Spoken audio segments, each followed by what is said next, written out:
நம்மளோட home tour போட்டதுலேருந்தே வந்து நிறைய சிஸ்டர்ஸ் கேட்டிருந்தீங்க. நம்ம ஃபர்ஸ்ட் ஜென்ரேஷன் டிஷ்வாஷர் யூஸ் பண்ணுறதுல நிறைய பேருக்கு வாங்கணும்னு இருந்தாலும் அது எப்படி இருக்கும், இந்தியன் லைஃப் ஸ்டைலுக்கு நம்மளோட குக்கிங் ஸ்டைலுக்கு ஒத்து வருமா அப்படிங்கிற டவுட் இருக்குது. ஸோ உங்களோட டிஷ்வாஷரோட ரிவ்யூ போடுங்க அப்படின்னு சொல்லி ரொம்ப நாளாகவே கேட்டுட்டு இருந்தீங்க. ஈவன் என்னோட ஆன்லைன் கிளாஸ்லாம் அட்டன் பண்ணுற ஸ்டூடெண்ட் அந்த சிஸ்டர் கூட திரும்பவும் கேட்டிருந்தாங்க, எங்களுக்கு கொஞ்சம் போடுங்க சிஸ்டர், ஹெல்ப்ஃபுல்லாக இருக்கும் அப்படின்னு சொல்லிட்டு. ஸோ அதனால இன்னும் கொஞ்சம் ஃப்ரீயாக இருந்தப்போ ஓகே அவங்களுக்காக ஜஸ்ட் நான் யூஸ் பண்ணுற இந்த பாஷ் டிஷ்வாஷரை பற்றி அதை எப்படி யூஸ் பண்ணணும், அது எப்படி ஹெல்ப்ஃபுல்லாக இருக்குது அப்படிங்கிறத சொல்லலாம் அப்படிங்கிறதுனால தான் இந்த பதிவு. ஸோ முதல்ல இதை எப்படி திறக்கணும், அது எப்படி இருக்குங்கிறதெல்லாம் பார்க்கலாம். அதுக்கப்புறமா லோடிங் பண்ணுறதை காமிக்கிறேன். ஸோ இப்படி தான் இருக்கும். 2 ரேக் இருக்கும். இதில் வந்து சின்ன சின்னதாக உள்ள பவுல்ஸ் இந்த மாதிரி பாத்திரங்கள்லாம் ஓரளவுக்கு ஹைட் கம்மியாக இருக்கிறதெல்லாம் இதில் வச்சுக்கலாம். இது ஸ்பூன்லாம் போடுற ஸ்டாண்டு. இது வந்து பெரிய பிளேட்டு, பெரிய பாத்திரங்கள் இது மாதிரியெல்லாம் வச்சுக்கிறதுக்கு உள்ளது இது. ஸோ இங்கே வந்து டிஷ்வாஷரோட அதுக்குன்னு உள்ள ஒரு பவுடரை போடுவோம். அது இதில் வந்து ரின்ஸ் எய்டுன்னு இருக்கும். ஸோ அந்த லிக்விட் ஊற்றுறது. ஃபஸ்ட்டு இங்கே ஒரு சால்ட்டுன்னு சொல்லி போடுறதுக்காக ஒரு நாப் இருக்கும், அதில் போடுறதுக்கு உள்ளது அது. ஸோ இவ்வளோதான், சிம்பிளான இது தான். இப்படி லோட் பண்ணணும்னு காமிக்கிறதுக்காகவே நான் வந்து சிங்க் ஃபுல்லாகவே பாத்திரம் சேர்த்து வச்சுருக்கேன். இல்லைன்னா அப்பப்போ முடிஞ்சோடனே ஜஸ்ட் க்ளீன் பண்ணி இதில் அது சேர்த்து வச்சுட்டு நைட்டு ஒரு தடவை தான் லோட் பண்ணுவோம். ஈவன் இதை லோட் பண்ணுறது வந்து ஈஸியாக யார் வேணாலும் கற்றுக்கலாம். இப்போல்லாம் ரெகுலராக என் பையன் தான் செய்வான். அவன் தான் எப்படி லோட் பண்ணுறேன்னு பண்ணுவான். ஸோ 2-3 டைம்ஸ் நமக்கு கொஞ்சம் எப்படி பண்ணுறது, எப்படி ஸ்பேஸ் எல்லாம் வைக்கிறதுன்னு ஒரு இது குழப்பமாக இருக்கும். அதுக்கப்புறமா ஈஸியாக அது வந்து பழகிடும். இப்போது ஜஸ்ட் நம்மளோட ஒரு ஸ்க்ரப்பர் இருக்கும் இல்லையா, ஸ்டெயின்லெஸ் ஸ்டீல் ஸ்க்ரப்பர் வச்சுட்டு ஒரு தடவை இப்படி எல்லாத்தையும் ஜஸ்ட் எந்த ஃபுட் பார்ட்டிகல்ஸும் இல்லாமல் தேய்ச்சி கழுவுறது பெட்டர். ஸோ அதனால் இதுக்கு ரொம்ப டைம் எடுக்காது. நம்ம சமையல் முடித்தோடனே ஸ்டார்ட் பண்ணோம் அப்படின்னா டக்குன்னு நம்ம கழுவி வச்சு அதுக்கப்புறமா லோட் பண்ணிக்கலாம். இப்போ சும்மா ஒரு தடவை இப்படி கழுவணும், அவ்வளோதான். நம்ம பால் சூடாக்குனது, டீ போட்ட பாத்திரம் இருந்துச்சுன்னா அதை மட்டும் இந்த ஸ்க்ரப்பரில் நம்ம கொஞ்சம் தேய்ச்சி போட்டோம்னா பெட்டராக இருக்கும். எண்ணெய் உள்ளது, நெய் உள்ளது அந்த பாத்திரம்லாம் அப்படியே போட்டால் கூட ஜஸ்ட் சும்மா போட்டால கூட அது நல்லா எடுத்துரும் வெந்நீரில் கழுகிறனால. பட் இந்த டீயோட இதை மட்டும் ஒரு தடவை இப்படி எடுத்துகிட்டு போட்டோம் அப்படின்னா நல்லா க்ளீனாக நீட்டாக வரும்.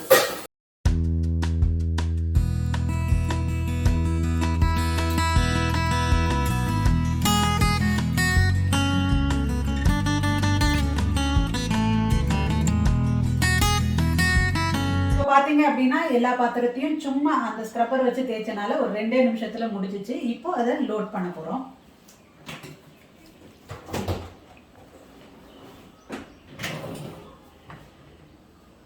இந்த ஸ்பூன் ரேக்கை எடுத்து விட்டுட்டு அந்த ஸ்பூன் ரேக்கு கீழே சின்னதாக இருக்கிறதெல்லாம் ஃபர்ஸ்ட் லோட் பண்ணிக்கலாம்.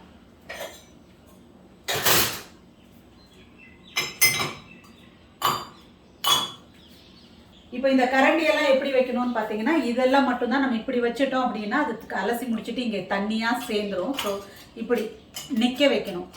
இதெல்லாம் மட்டும்தான் ஒரு 2 டேஸ்க்கு உங்களுக்கு பழகிறதுக்கு ஒரு மாதிரியாக இருக்கும். அதுக்கப்புறம் நல்லாவே இது க்ளீன் ஆகிருங்க. நமக்கு யூஸ்ஃபுல்லாக தான் இருக்குது. நம்ம வேலையை ஈஸி பண்ணிடும்.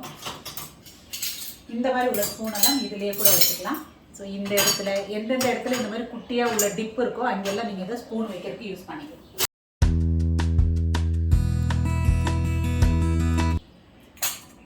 இந்த மாதிரி இருக்கிற இடத்துல எல்லாம் எல்லா கப்பு, கிளாஸ் இது எல்லாத்தையும் மாட்டி வச்சுக்கலாம். ஸோ தட் அது மூவ் ஆகாமல் இருக்கும். இந்த மாதிரி டப்பர்வேர் பிளாஸ்டிக், நல்ல குவாலிட்டி உள்ள பிளாஸ்டிக்லாம் தாராளமாக நம்ம உள்ளே வைக்கலாம். குட்டி குட்டி பிளேட் வைக்கிறதுக்குன்னு இது இருக்கும். அது நீங்கள் சைட்லேயும் போட்டுக்கலாம் பிளேட்டை, இல்லைன்னா இங்கேயும் வச்சுக்கலாம். கிளாஸ் பவுல்லாம் தாராளமாக வைக்கலாம். நல்ல பிளாஸ்டிக் நான் முதலே சொன்ன மாதிரி வைக்கலாம். எல்லாம் இதில் வச்சுக்கலாம் நம்ம. அப்புறம் மெயினாக பார்த்தீங்கன்னா இன்னொன்று, இப்போ எல்லாமே பார்த்தீங்கன்னா இந்த மாதிரி தான் இருக்கும். எஸ்எஸ் பாத்திரமாக தான் இருக்கும், ஸ்டெயின்லெஸ் ஸ்டீலில் உள்ளது. இது மட்டும் தான் நம்ம கவனத்தில் வச்சுக்கணும். ஏன்னா நம்ம நான்ஸ்டிக்கோடது போட்டோம் அப்படின்னா அது இது சூடாக உள்ள இதில் வந்து கழுகி தர்றனால அந்த இதை மட்டும் உபயோகப்படுத்தக்கூடாது. நெய் யூஸ் பண்ணி முடிச்சதுக்கப்புறம் எவ்வளோ நெய்யோடு இருக்குதுன்னு பாருங்கள். அதை கூட நம்ம கீழே வச்சுட்டோம் அப்படின்னா வெந்நியில் கழுகி முடிச்சுட்டு நல்லா க்ளீனாக நமக்கு கிடச்சிடும். சிம்னி நம்ம யூஸ் பண்ணுற கிச்சன் சிம்னியோட ஃபில்டர் இதெல்லாம் கூட என்னைக்கு பாத்திரம் ரொம்ப கம்மியாக இருக்குன்னு தோணுதோ அந்த அன்னைக்கு நான் இதையும் போட்டுருவேன். இதில் உள்ள எண்ணெய் பிசுக்கும் நல்லாவே போய் க்ளீனாக கிடைக்கும். ஸோ இன்றைக்கி ஏற்கனவே என்கிட்ட பாத்திரம் கம்மியாக தான் இருக்குன்றனால இதையுமே போட்டுட்டேன். இன்னும் இடம் இருக்குன்றனால நான் அடுத்து நம்ம ஸ்டவ்வில் இருக்கிறது இருக்கும் இல்லையா, பர்னர் வைக்கிற அந்த ஸ்டாண்டு, அதையுமே நம்ம போடலாம். இப்போ அடுத்து நம்ம என்ன பண்ணோம், லோட் பண்ணிட்டோம். 2-3 பாயிண்ட் மட்டும் செக் பண்ண வேண்டியது இருக்கும். ஸோ இந்த ஃபேன் மாதிரி ஒரு இது இருக்கு இல்லையா, அந்த இதை சுத்த போகணும். எதுலேயும் தட்டாமல் இருக்கா அப்படிங்கிறத செக் பண்ணிக்கணும். 2 இடத்துலையுமே இருக்கும். ஸோ அந்த 2 மட்டும் சுற்றி பார்த்துட்டு எந்த பாத்திரத்துலேயும் தட்டலை அப்படின்னா கிளியராக இருக்குது. இந்த பவுடர் பார்த்திங்கன்னா இதுக்குன்னே தனியாக இருக்கும் டிடர்ஜென்ட். ஸோ இந்த அளவுக்கு எடுத்து இந்த கப்பில் போட்டுடணும். இந்த ஏரோ வச்சு மூடிடணும். இது ஏற்கனவே ரின்ஸ் இருக்குது, ஒவ்வொரு தடவையும் ஊற்ற வேண்டிய அவசியம் இல்லை. இது எதுக்குன்னா நம்ம பாத்திரத்தில் கழுவி முடிச்சதுக்கப்புறம் துடைக்காமல் இருந்தோன்னா டாட்டாக இருக்கும் இல்லையா, அது மாதிரியெல்லாம் இல்லாமல் அது இமீடியட்டாக அது டாட்லாம் இல்லாமல் க்ளீன் பண்ணி தர்றதுக்காக தான் இந்த ரின்சைடு நம்ம யூஸ் பண்ணோம். அது ஒரு லிக்விட் மாதிரி இருக்கும். அதையும் ஊற்றிட்டீங்க அப்படின்னா அது ஒரு 2 வீக்ஸ் வரைக்கெல்லாம் வரும். டெய்லி ஊற்றணும்னு அவசியம் கிடையாது. ஸோ நான் முதலே சொன்ன மாதிரி அங்கே ஒரு ரவுண்ட் இருக்கும், அங்கே ஒரு சால்ட்டை நம்ம ஒரு 1 கிலோ வரைக்கும் உள்ளே போகும். அந்த சால்ட்டை ஆட் பண்ணிட்டோம் அப்படின்னா அதுவுமே ஒரு 1 மந்த்லி ஒன்ஸ் அவ்வளோ மட்டும்தான் ஃபில் பண்ணணும். ஸோ டெய்லி பண்ண வேண்டியது டிடர்ஜென்ட் மட்டும்தான். வாஷிங் மிஷின்ல எல்லாம் எப்படி இருக்கும் செட்டிங்ஸ், அது மாதிரி கம்மியாக உள்ளது வேணுமா, எவ்வளோ டெம்பரேச்சரோடது வேணும், கம்மியான ஹாஃப் லோடு இருக்குது, குயிக் இருக்குது, ரொம்ப அதிகமாக பாத்திரம் உள்ளதுன்னா டபுள் வாஷ் பண்ணுமா, இப்படியெல்லாம் இதில் செட்டிங்ஸ் இருக்கும். இது நீங்கள் பார்த்தாலே அதில் உங்களுக்கு ஈஸியாக புரிஞ்சிடும். இது தேவை அப்படின்னு பார்த்தீங்கன்னா எப்பவும் போல் ஒரு பவர் பாயிண்ட் ஒன்று வேணும். நம்ம வாஷிங் மிஷினுக்கு தேவைப்படுற மாதிரி ஒரு தண்ணி பாயிண்ட் வேணும், அவ்வளோதான். இப்போ நம்ம ஆன் பண்ண போகிறோம். ஸோ மோஸ்ட்லி நாங்கள் ரெகுலராக உள்ளது அப்படின்றனால இந்த ஆட்டோ அமுக்குனாலே போதும். முதல்ல இருக்கிறது இன்டென்ஸ் கடாய் அப்படின்னு ரொம்ப அதிகமாக எண்ணெய் உள்ள பாத்திரம்லாம் வச்சோன்னா அதை போடணும்.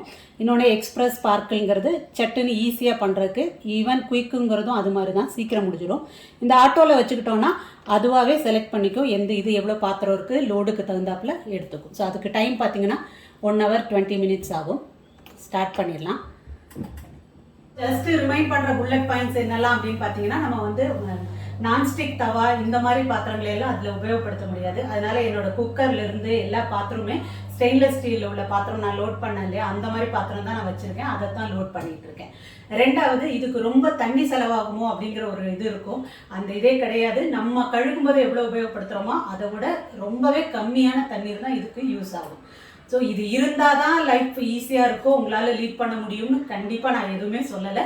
பட் யாராவது வாங்கணும்னு நினச்சிட்டு அதில் எப்படி இருக்குமோ, நம்மளோட குக்கிங் கல்ச்சருக்கு யூஸ் ஆகுமான்னு நினைக்கிறவங்க நீங்கள் தாராளமாக வாங்கலாம். அப்படிங்கிறது என்னோட பர்சனல் ஒப்பீனியன். நான் யூஸ் பண்ணுறதை வச்சு சொல்கிறேன்.